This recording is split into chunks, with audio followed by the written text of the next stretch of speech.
বন্ধুরা আজকে বাজারে যেতে পারি নাই, তাই কিছু সবজি আনা হয় নাই। তো আজকে বাড়িতে থাকা পোস্ত ছিল, তো পোস্তর আজকে বড়া করে দেখাচ্ছি।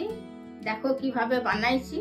আর বন্ধুরা প্রথমে জানাই পেট পুজো পাঁচমিশালি রান্নাঘরে তোমাদের অনেক অনেক স্বাগতম। তো তোমরা দেখো আজকে নিরামিষ পোস্তর বড়া করছি।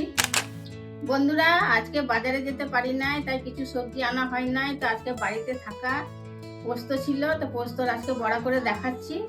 দেখো কিভাবে বানাইছি। আর বন্ধুরা প্রথমে জানাই পেট পুজো পাঁচমিশালি রান্নাঘরে তোমাদের অনেক অনেক স্বাগতম। তো তোমরা দেখো আজকে নিরামিষ পোস্তর বড়া করছি। তো বন্ধুরা পোস্তটা কাঁচা লঙ্কা দিয়ে বেটে রেখেছি, এবার নুন দিয়ে দেবো স্বাদ মতো। 85% charge complete. ভালো করে মেখে নেবো এবার। তো বন্ধুরা নিরামিষ হচ্ছে এটা যদি আর একটু পেঁয়াজ কুচি করলে পরে খুব ভালো লাগতো। তো আজকে নিরামিষ শুক্রবার, তার জন্য কাঁচা লঙ্কা বাটা দিয়েছি আর নুন দিলাম।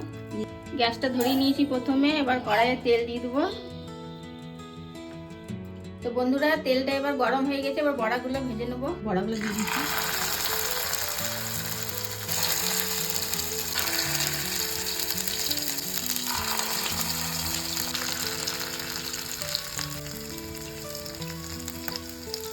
তো বন্ধুরা এভাবে পোস্তর বড়া করে খাবে। আর পোস্তর তো অনেক দাম, তো পোস্তর বড়া প্রতিদিন খাওয়া যায় না, তা মাসে একবার করে খেলে এই পোস্তর বড়া খুব ভালো লাগে খেতে গরম ভাতের সঙ্গে।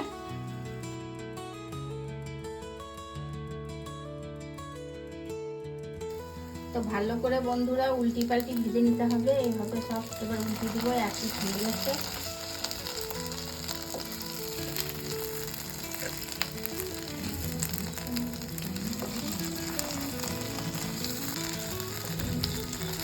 দিতে হবে বন্ধুরা, না হলে পরে ভেঙে যাবে।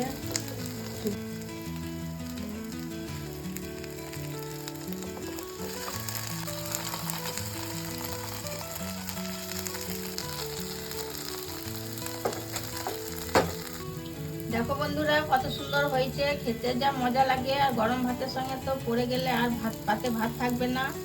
এইভাবে পোস্তর বড়া করবে, বাড়িতে খাবে, খুব ভাল লাগে খেতে।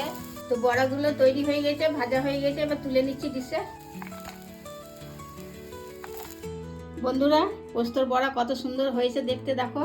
তো বন্ধুরা এই পোস্তর বড়া রেসিপি তোমাদের যদি ভালো লেগে থাকে একটা লাইক করে দিও, শেয়ার করে দিও আর কমেন্ট করে জানাবে পোস্তর বড়াটা কেমন হয়েছে।